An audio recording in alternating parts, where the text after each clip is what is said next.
good morning. It's Mark, Medicine with the Metals. Today, Michelle's in the background, but we have a really special guest, Nidrat. Um, you know, over the last few years, it's become very important to a lot of us, me, myself, and so many in this community, to bring awareness of mental health with these medicines.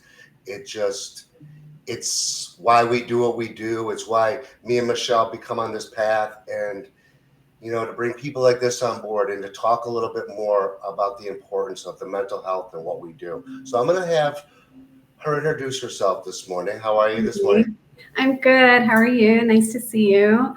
Thank Good. you for having me on. My name is Nidrat Biskielo, and I am a psychiatric nurse practitioner.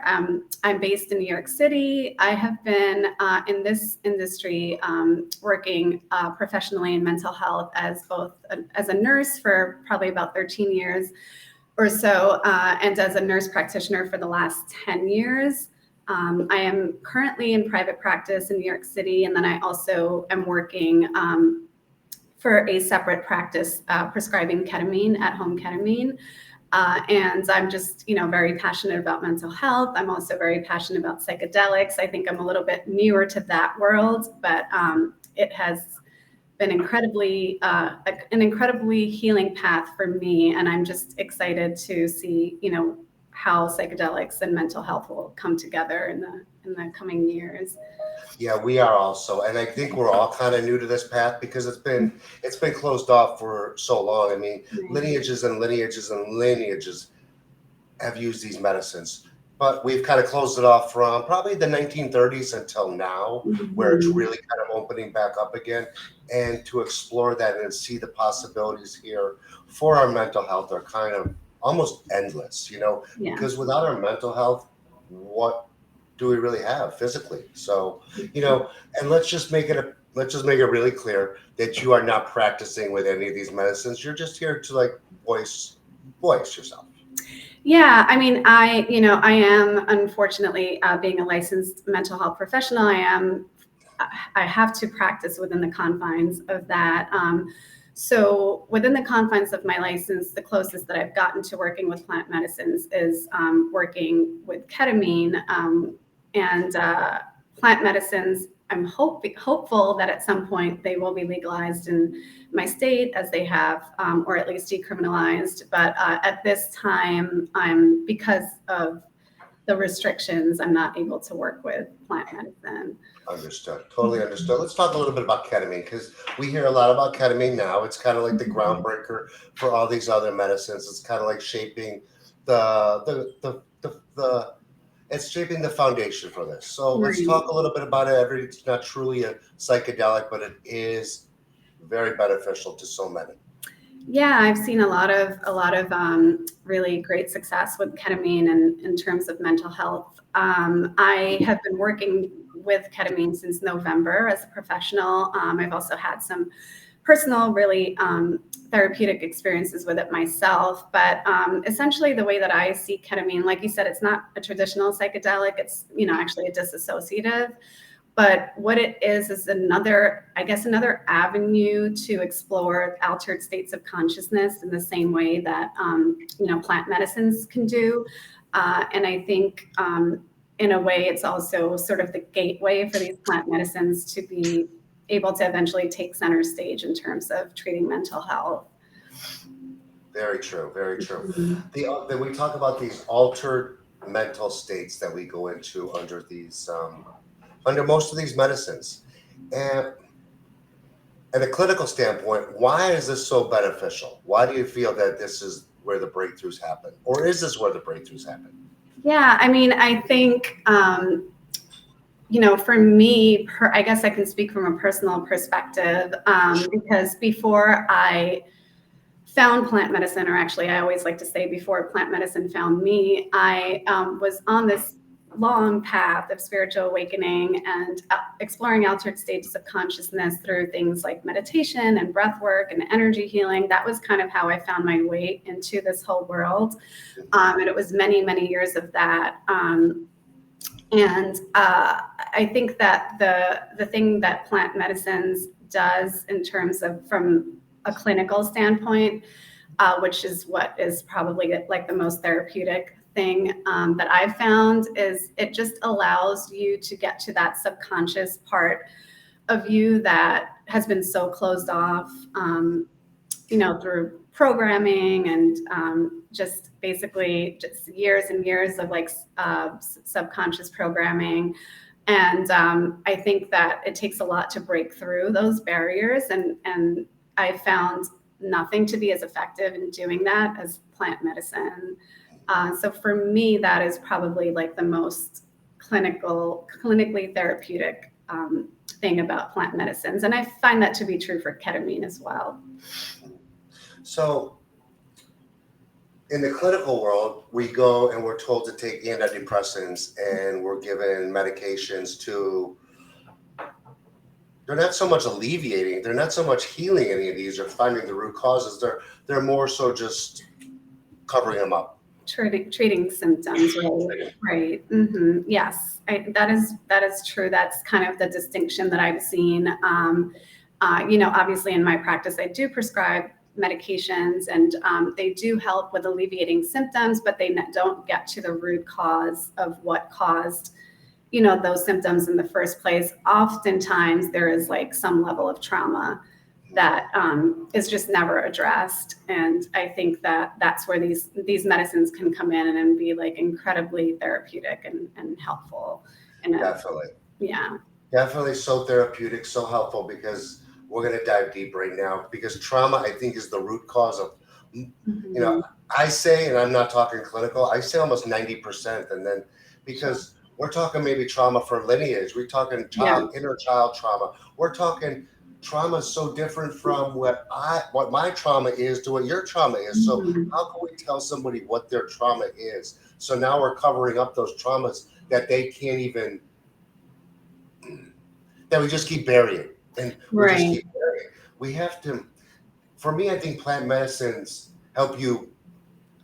For myself, I had to go back and relive those traumas. I had to go find them, search them out, because I didn't even know where they were. Right. So, and it kind of brings you, I think a lot of people don't go to these psychedelic medicines and a lot of these avenues because they want to, because of that fear of what am I going to see? Yes, that is true.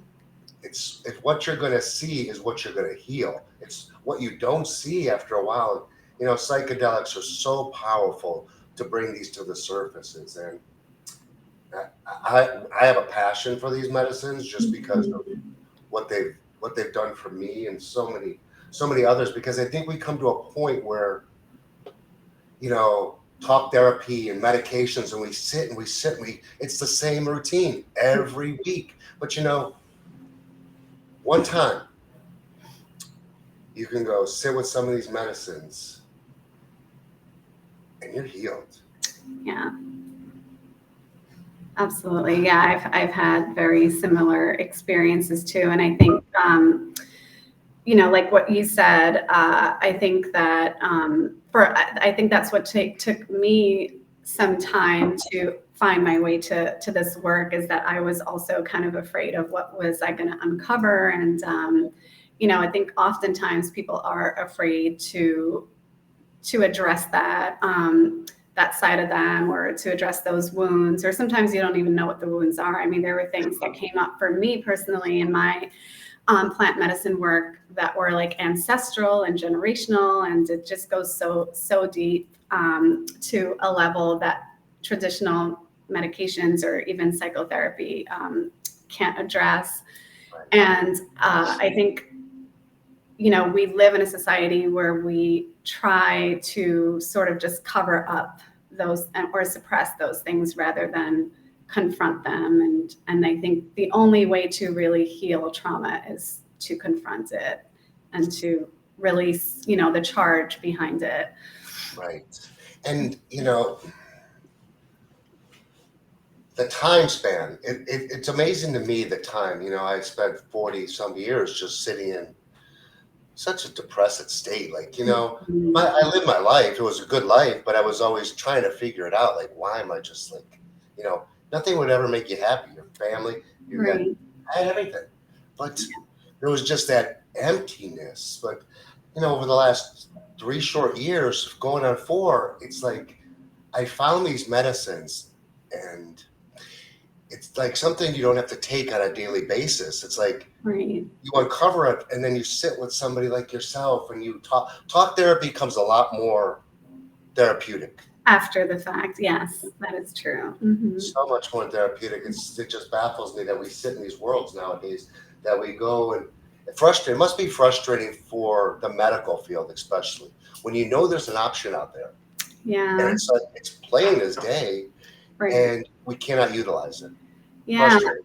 no, absolutely. I mean, I do have patients, more so in the last year or two, that will confide in me that they've used these substances, or they will, ask me about these substances. And obviously, I'm kind of limited in terms of what I can share, but I do try my best to at least educate and provide the information that I have, and then let them make a decision or explore that further. But yeah, I mean, it just knowing what it's done for me personally in terms of my own healing, I feel incredibly restricted not being able to share that with the people that I'm treating.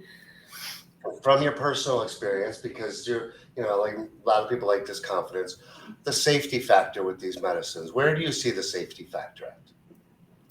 Well, I mean, I think it's obviously important to be to have some discretion in terms of like the setting, the facilitation. I think all of those things. Like for me, anytime that I've sat with plant medicine, it's been in a ceremonial setting with amazing experienced facilitators, and I've always felt incredibly safe. I mean, I think that if you're going to do this work, there's no way that you can go into it in a situation that feels unsafe, because it's just not.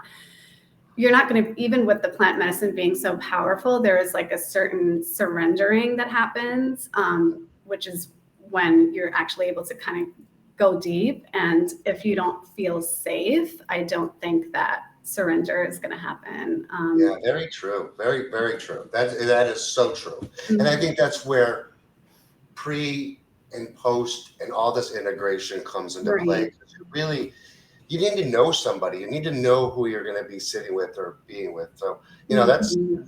spot on Yeah. the safety of this medicine. So, how about consuming any of these medicines? What's your safety factors there? What do you see? Do you mean in terms of personal experience or just in general? Sure, in general, in the scope of things. I mean, do you see them as a danger to take?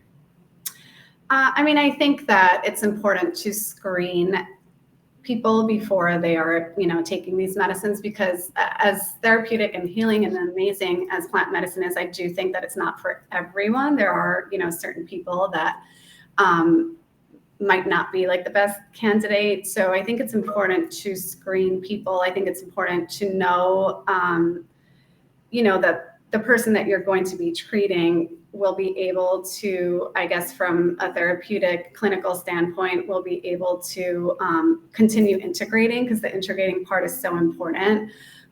So I think that it's important to address all of those things. And, of course, things do get a little bit complicated. For example, like when people are on medications, like antidepressant medications or other medications that might interact or affect how the plant medicine affects them. So I think it's definitely important to be in the care of someone that's very aware of all of those things and takes that into consideration. Absolutely. Mhm. Because there are a lot of medicines. I mean, we talk a lot about just a couple. Maybe we talk about ayahuasca, and we talk about Mhm. psilocybin, and we talk a lot about ketamine, because ketamine is the avenue for all of these. But there are Right, so many more. I mean, we have medicines out there called iboga and ibogaine right right. now that are Yes. just. I mean, people have never heard of iboga, but I mean, this medicine's right there on the crest of FDA approval for Yes. It's some amazing. beautiful things, and Mhm. I mean, life changing. Iboga Mhm. will actually, it brings you to a cellular level where it's a whole reset. I mean, your addiction states can be totally alleviated with iboga. Right. It's amazing. So, I mean, I'm so glad that we're opening the doors to these what they need to be open to. So where do you see all these medicines going? Where would you like to see them at?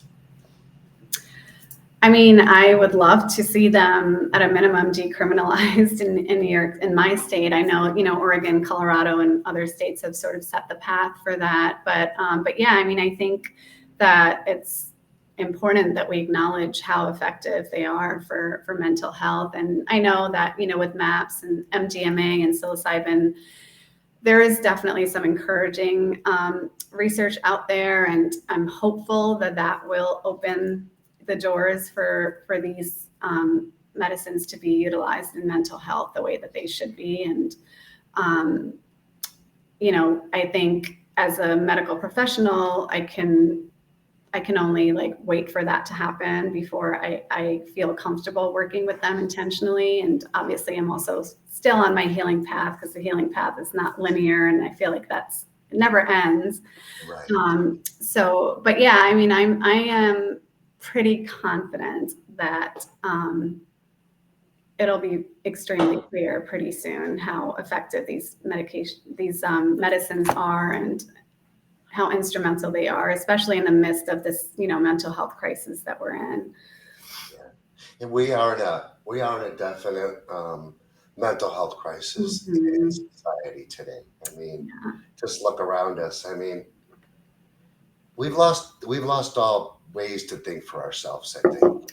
I mean, we just don't really think for ourselves. So, I mean, if you had to say a day in an average, say, how do you see it as somebody just coming in the future to these medicines? How do you actually see it working? I mean, say Mary Jo wants to come in, and she wants to alleviate her depression or anxiety. How would you kind of see a future of this working?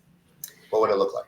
Yeah, I mean, I think that there are, as we've been talking about, there are kind of, two avenues, right, that people can take, which is either sort of like the traditional route in terms of going to a medical practitioner like myself and finding access to these medicines that way once they are legalized, or going to an indigenous practitioner or someone that has many, many years of experience working with these medications that might not have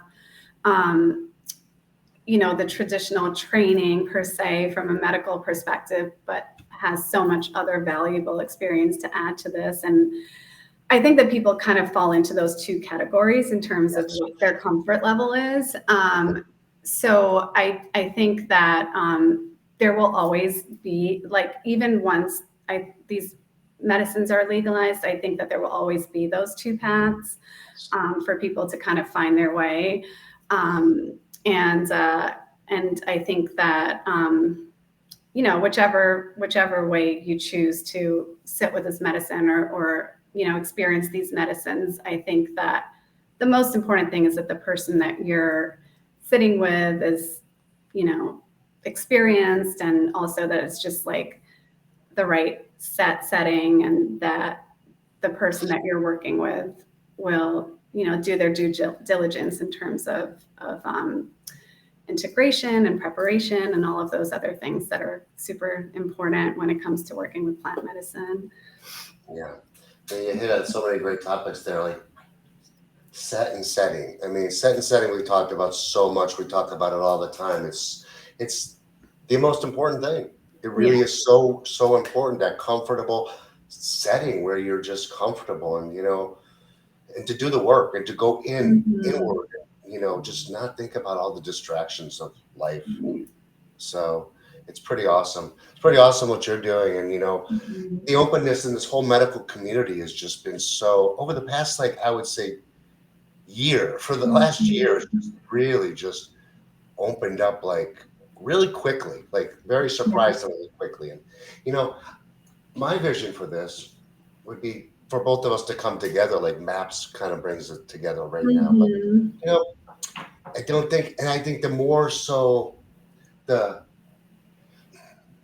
3D kind of the mainstream kind of way of the medical society goes, and the acceptance of this, I think the underground portion of this is going to just kind of explode in a way that might be a little unsafe, but that's where we got to have a little control too. I mean, Control and safety is really important here because we're dealing with what else but mental health issues. Exactly, right. Mm-hmm.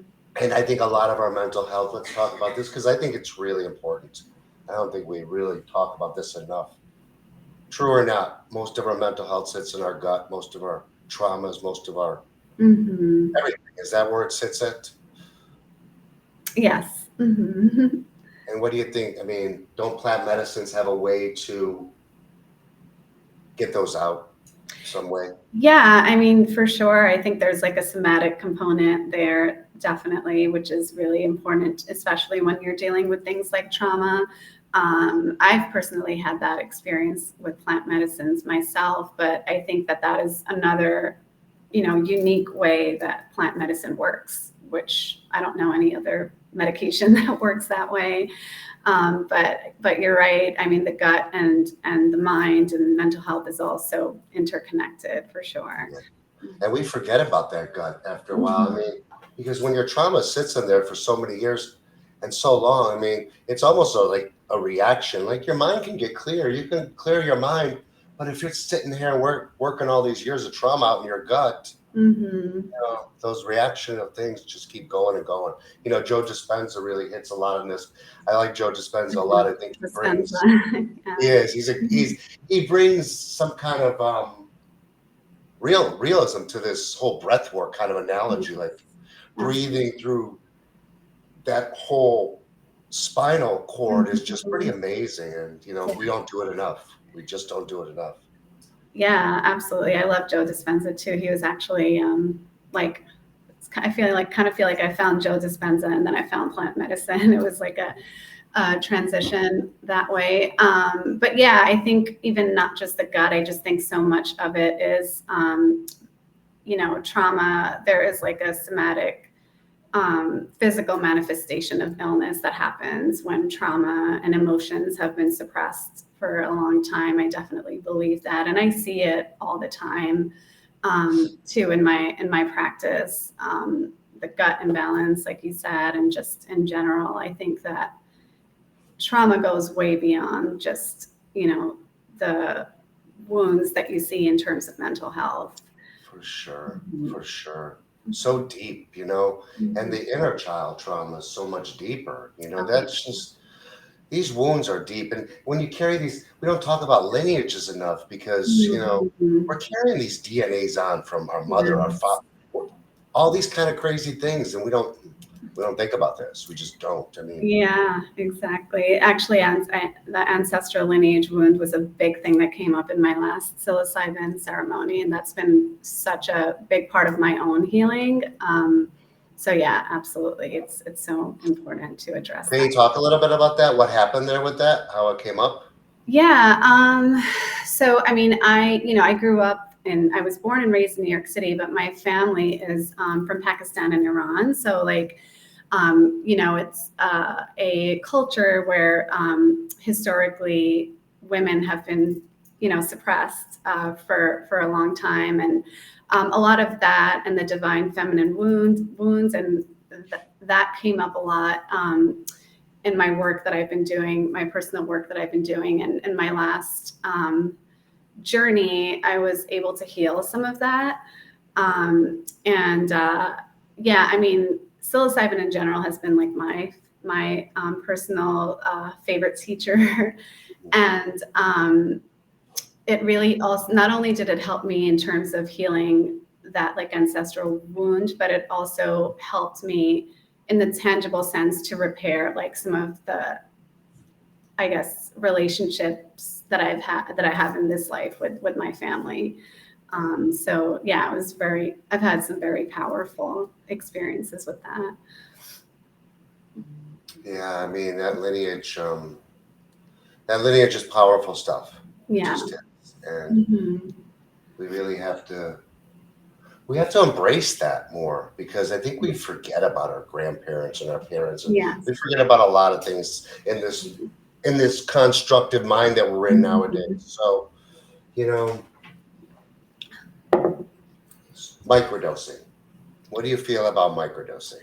Yeah, so I mean, microdosing is actually kind of how I started my path with psychedelics because, as I mentioned, initially I was kind of afraid to go there with my trauma and uncover something through like a ceremonial dose. So I felt more comfortable going the microdosing route, especially as it was becoming just like this more known and popular thing. And after I read Michael Pollan's book, and um, uh, so microdosing is how I began this whole journey with plant medicines. And eventually, after working uh, with psilocybin for a while, microdosing, I got the message that I needed to do like a macro dose. But microdosing, even by itself, was incredibly healing for me. Yeah, I mean, I think it's been just about a year now that I've been microdosing regularly with, tolerance breaks and all of that. And it's been, yeah, I feel like it's completely changed my life in so many ways. We feel microdosing is, I mean, you just spoke the framework of microdosing. I Mm-hmm. mean, people, they find it, they're afraid of it, they Mm-hmm. go to it, they try it, and then they say, man, I want to go next. I want to see what's next. I want to go deeper. And listen, with all of our clients, it's the same avenue. It's they Mm-hmm. they get it, they do it, and then they want to go deeper. And it's this medicine works. Mm-hmm. And I think this medicine works, and I can say this because it does. I think you get healed at cellular levels. I mean, it's Yeah, just not you're just healed. You, you're you're not an addict no more. You're not these labels they give you. right. Do you Yeah, agree? I totally agree with that. I mean, I think that if I look back to the person that I was before I started on this path and who I am today, I feel like that narrative no longer applies to me. Like who I was before this was a completely different person. Yeah, truth. I mean, we're the same, but we're different. Yeah. We Mhm. just we're these real true versions of ourselves. I mean, that's what we truly find because we are the same person. We are who we are, Yes, just lost. exactly. Yeah. Like I Lost. feel that it, helped me to uncover who I really am versus all the stories that I told myself about who I was based on my external experiences. I now know like who I am and at the core, which is a totally different person. Yeah, because the stories that people told you, Right, exactly. right? Mhm. Pretty amazing that, how we become to speak from the heart space, I guess, Mhm. more so than trying to be smarter. I Yeah. don't know. It's just different. It's really different kind of when you're involved in this path for a little bit and you see how life can really be. Life can be life. Yeah, yeah. It's funny that you say that because that was actually kind of one of my intentions for my last journey was to be more open-hearted and operate less from the mind because I am traditionally I am someone that is always in my head and operating from that logical space. And I feel like one of the most important things that has come of this work for me personally is that I feel like I'm living my life more from and speaking more from my heart versus that voice in my head. And it's just a completely different way of being. Right, because where do children speak from? Right, exactly. That's right. Mhm. Yeah, it really is. I mean, these are important things that like we need to talk about. Like you are a licensed therapist. You are out there. People respect your words. People, you know, I was a business guy. Michelle was a Mhm. business owner. I mean, we're real people that have this is a path and this isn't like we go out in the woods and we trip and we do this is real healing work. Yes. It is, and It's it's not beautiful. easy either. No, none of this is easy. Mhm. And what's easy? Easy's popping a pill Right. and stay in the course. That's what they want us to do. They want Mhm. us to pop the pill, stay the course, pop the pill, stay the course. For what though? I mean, this is where I come. What's the purpose of all that at the end of the day? I mean, is that our life? Is that why we're here? I guess once we find value in ourselves, it's what keeps us coming back. I mean, when something Right. clicked 4 years ago and said, man, that worked, it kept me Mhm. coming back. It kept me coming back. It That's kept me right. coming back. Yeah, I feel like it's lifelong work, Yeah. definitely. Mhm. So beautiful. We need people more like you. We have we have a beautiful community we built over the last few years, and so Yeah, many more people are coming and they're exploring these medicines, and you know, the stigma's just kind of dissolving, it is. Yeah. and Mhm. so it's alleviating, and it's conversations like this is what makes it continue to happen. Not guys dancing around in mushroom outfits or this or that. Right. Talking, looking at you and my wife, and just the things we've done, Hmm. and you can actually heal at cellular levels with these medicines. Yes, I believe that. Hmm. So before we end, let's talk this. Where do you see 2024, 2025? Let's talk. Hmm.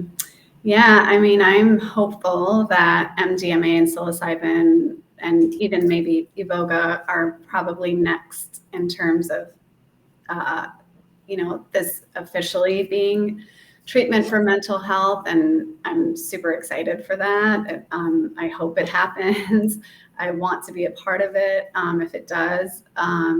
And yeah, I mean, I think that more and more people are just going to keep discovering this work because, like I said, I feel like it found me when I was ready. And I think that I'm seeing that more and more in my community, even with my patients asking me about these medicines. And I just think that's going to continue to evolve because, um, especially psilocybin, I think psilocybin is a connector, right? And I think that the more people that work with this medicine, it's just the community is just going to keep getting larger, especially like, the beautiful work that you and Michelle do with your community. I think that there's like a lot more out there, and the more that people discover this work and see the true potential of it, and how effective it is, I just think it's only gonna keep growing from here. Well, the only way me and Michelle can do our work is with people like you doing your work. Hmm. Because I'm going to cry right here. Because I think at the end of the day, it's so important. Yeah, So absolutely. important to have these values and like working together. I think how Maps is doing this is just beautiful. I mean, they're a little bit maybe too medical for us, but I think we need both of these kind of Yes. to intertwine together. I Right. mean, we really have to. I mean, it needs to be a teamwork at some play, and I'm so glad that we have just come to like these resolutions like this. There's so many of us coming out of the woodwork, and it's so Yeah. beautiful to see. And not to jeopardize licenses, and not to jeopardize this, and not to do that, but to show you the truth. Right. Absolutely. Yeah, I agree with that. So it's been a great conversation today. You got me a little teared up a couple times. I'm really just passionate about this whole subject. Yes, I think there's just something there. There's just there. absolutely. Yeah, no, I appreciate that so much. And it's been so great having this conversation with you. Yeah. Mhm. I mean, psychedelics, plant medicines will definitely heal you at a cellular level.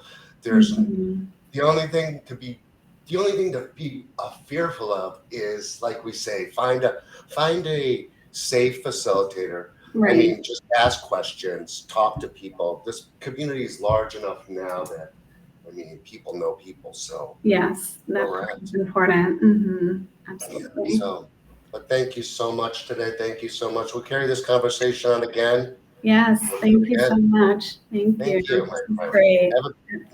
Have a beautiful day. You too. Take care. Bye. Ciao.